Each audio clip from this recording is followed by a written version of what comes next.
Hello guys, welcome to alpha once second and I am your favourite mentor Aniruddha দাদা। তো basically আজকের ভিডিওটা যারা জুনিয়র সেকশন আসো, দ্যাট মিনস যারা 7 থেকে 8-এ উঠতেছো বা 8 থেকে 9-এ উঠতেছো বা 9 থেকে 10-এ উঠতেছো, তারা নিয়ে হইব।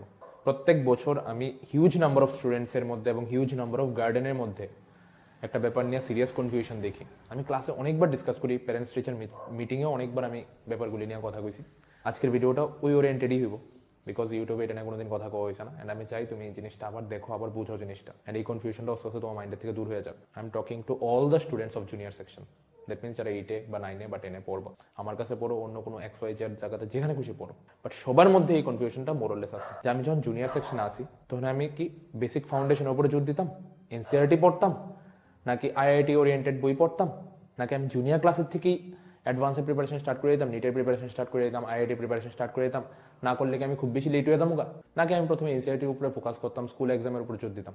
যখন আমি স্কুল এক্সামে কম পাইছি তখন তো আমার প্যারেন্টস বকতে আছে, আমার মনে এটাও আছে যে বন্ধু বান্ধব যারা সারাউন্ডিংসের স্টুডেন্টস আছে তারা কইতাছে আমি এই বই করতেছি, এই কনসেপ্ট করতেছি, এই টিচারের বই যেতেছি, আমি এটা করে নিছি, এটা করে নিছি। তো তুমি বিভিন্ন প্রেশার আই পড়তেছো যে তারা তো অনেক অ্যাডভান্স হয়ে যেতেছে, আমি তো অনেক পিছিয়ে যেতেছি, আমি তারা লোক কেমনে কম্পিট করুম। IIT-তে গিয়া তো আমার নামই পাওয়া যেত না, আমার র্যাঙ্কই পাওয়া যেত না, নিটে গিয়া তো আমি অনেক পিছিয়ে যাবো, আবার স্কুল এক্সামে কম পেলে মা বাবা বকতেছে। এই সবটা জিনিসের মধ্যে ব্যালেন্স আউট করতে গিয়ে তুমি নিজের কোনো জায়গাতে হারাই দিতেছো, তোমার প্রিপারেশনও কোনো না কোনো জায়গাতে ল্যাগ বিহাইন্ড করতেছে, আস্তে আস্তে তুমি সবাইতে পিছিয়ে যেতেছো, অ্যান্ড কম্পিটিশনে তো আস্তে আস্তে তুমি এলিমিনেট হয়ে যেতেছো। কেরে? কারণ দুইটা কনফিউশন তোমার মাইন্ডে চলতেছে যে আমি কি বেসিক পড়ুম, NCERT পড়ুম, নাকি আমি ফাউন্ডেশনের দিকে নজর দিব, আমি কি IIT নিটের লিগে এখন থেকে প্রিপারেশন স্টার্ট করে দিতাম।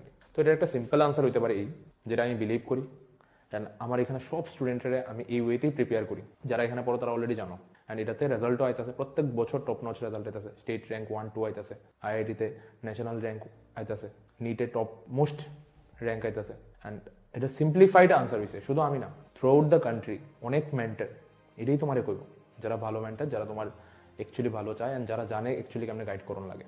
এমনি একটা কয়ে দেওয়া আছে, কয়ে দিলাম, এটা আলাদা ব্যাপার। বাট তুমি যদি অ্যাকচুয়ালি রিসার্চ ওরিয়েন্টেড কথাবার্তা রিসার্চ ওরিয়েন্টেড কথাবার্তা দেখো, অ্যান্ড যারা টপার হইতাছে থ্রু আউট দ্য কান্ট্রি, যারা টপ নচ রেজাল্ট করতেছে, যারা অল ইন্ডিয়া র্যাঙ্ক 2 ডিজিটে আছে, 3 ডিজিটে আছে, 1 ডিজিটে আছে, যারা স্টেট র্যাঙ্ক 1 ডিজিটে আছে, তারা সবার সঙ্গে যদি তুমি কথা বল, তারা তোমার একটাই কথা বলবো যে ইফ ইউ থিঙ্ক যে আমি 9-10-এর থেকে পড়াশোনা স্টার্ট না করলে আমি অনেক লেট হয়ে যাবো, আমি সবাই থেকে পিছিয়ে যাবো, এটি ফালতু কথা। প্রথমত এমন কিছু না, অনেকে 4 বছর পড়েও কিছু করতে পারে না, অনেকে 1 বছর পড়ার মতো পড়ে অনেক কিছু করে।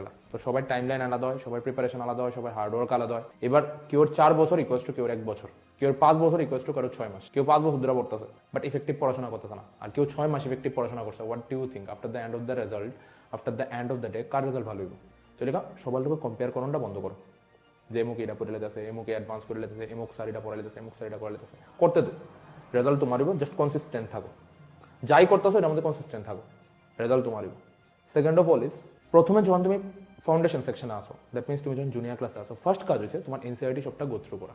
NCERT যা টপিক আছে খুব বেসিক, আই নো, বাট এই জিনিসগুলো গ্রিপে আনা। ICSC ISC বোর্ডের ব্যাপার আলাদা, I am talking to the CBSE students and state board student. প্রথমে তোমার NCERT, দ্যাট মিনস যেটা তোমার টেক্সট বুক, তোমরা টেক্সট বুক NCERT যারা CBSE-তে আসো, যারা ICSC ISC-তে আসো তারা সেলেনা পাবলিকেশনের বই আছে, তোমরা টেক্সট বুক অলরেডি খুব ভালো, তো তোমরা টেক্সট বুক ডেফিনেটলি ফলো করবা। বাট যারা CBSE-তে আসো, তোমার কাজ হচ্ছে প্রথমে NCERT গো থ্রু করা, NCERT-র মধ্যে যা কনসেপ্ট আছে, যা চ্যাপ্টার আছে, ওইটা সবটা গ্রেপে আনা। ওইটা 0 থেকে 100% আমি সব কিছু দিতে পারি। আমি NCERT বেসিক কনসেপ্ট হয় না, আমি অ্যাডভান্স লে বাড়াবাড়ি করতেছি, লাভ কি? না অ্যাডভান্স হইতেছে না বেসিক হইতেছে, and after the end of the year result is 0। ওইটা যাতে না হয়, প্রথমে আমি বেসিক সব হাতে নিয়ে আমো, NCERT পুরো আমার গ্রিপে থাকবো, NCERT এক্সারসাইজের যেখানতে যা খুশি কোশ্চেন করুক, ইন্ডেক্স কোশ্চেন যা খুশি করুক, আমি সব পারি। PYQ আমার যা দোক আমি সব পারি, স্কুল এক্সামে যা কোশ্চেন হোক আমি সব পারি। এবার যখন আমি বেসিকটা গ্রিপে নিয়ে আইছি, তারপর আমি আস্তে আস্তে অ্যাসোসিয়েটেড অ্যাডভান্স টপিক যেটি আছে ওইটি কভার করতে থাকো। মানে এটা তোমার মেন্টর তোমার আরো ভালোভাবে গাইড করতে পারো। ডেফিনেটলি আমি তোমার কেমিস্ট্রিতে গাইড করতে পারবো, বায়ো মেন্টর বায়ো গাইড করতে পারবো, ফিজিক্স মেন্টর ফিজিক্স গাইড করতে পারবো। তো তোমার মেন্টর আস্তে আস্তে বেসিকের তো অ্যাডভান্সে নিয়ে যাবো। প্রথমে যদি আমি অ্যাডভান্সে জায়গা, ঠিক আছে, 2-3 জন স্টুডেন্ট, 5 জন স্টুডেন্ট, 10 জন স্টুডেন্ট, 10% স্টুডেন্ট বাড়িতে বেসিকটা করে কভার করে নিল। বাট আমি যদি সবারই না অ্যাডভান্সে জায়গা, তাহলে দেখা গেল 90% স্টুডেন্ট বেসিকের কোনো আইডিয়াই নাই। হ্যাঁ, কলয়েড ট্রু সলিউশন সাসপেনশন ইডি বুঝে না, আমি হেরে পড়াইতেছি কি কলয়েডকে কেমন সেপারেট করবো, কলয়েডের সেপারেশন মেথড কি, আরে হের তো আগেরা বুঝবো না কলয়েড কি, ট্রু সলিউশন কি, সাসপেনশন কি। হ্যাঁ, অ্যাটমিক স্ট্রাকচারের বোর অ্যাটমিক মডেলই জানে না, আমি হেরে SPDF ইলেকট্রনিক কনফিগারেশন শিখাইতেছি। এটা তো মুখস্থ হয়ে যাচ্ছে না। It's chemistry, it's science, it's not history, it's not geography, যে আমি না বুঝে মুখস্থ শিখালে হয়ে যাবো। তো ওই সাবজেক্টগুলি মুখস্থ শিখলে লাভ হয় না, ওই সাবজেক্টগুলি বুঝিয়ে শিখন লাগে। এই জায়গায় যদি তুমি সায়েন্সের কেমিস্ট্রি বায়োলজি ফিজিক্স না বুঝছো মুখস্থ শিখো আরম্ভ করো, হোয়াট ডু ইউ থিঙ্ক কয়দিন তোমার মনে থাকবে? 1 মাস, 2 মাস, 6 মাস? তোমার যদি আইকিউ খুব ভালো হয় 6 মাস।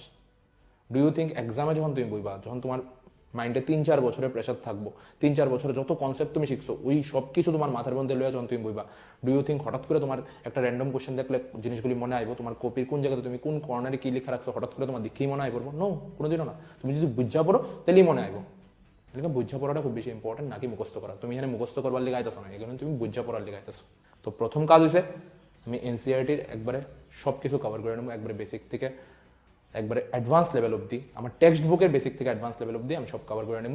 এক্সারসাইজ, ইন্ডেক্স কোশ্চেন, পিওয়াইকিউ সব যাতে আমার গ্রিপে থাকে। Once I covered all this thing, then I will go to the associated advance topic. And এটাতে আমার কে গাইড করবো?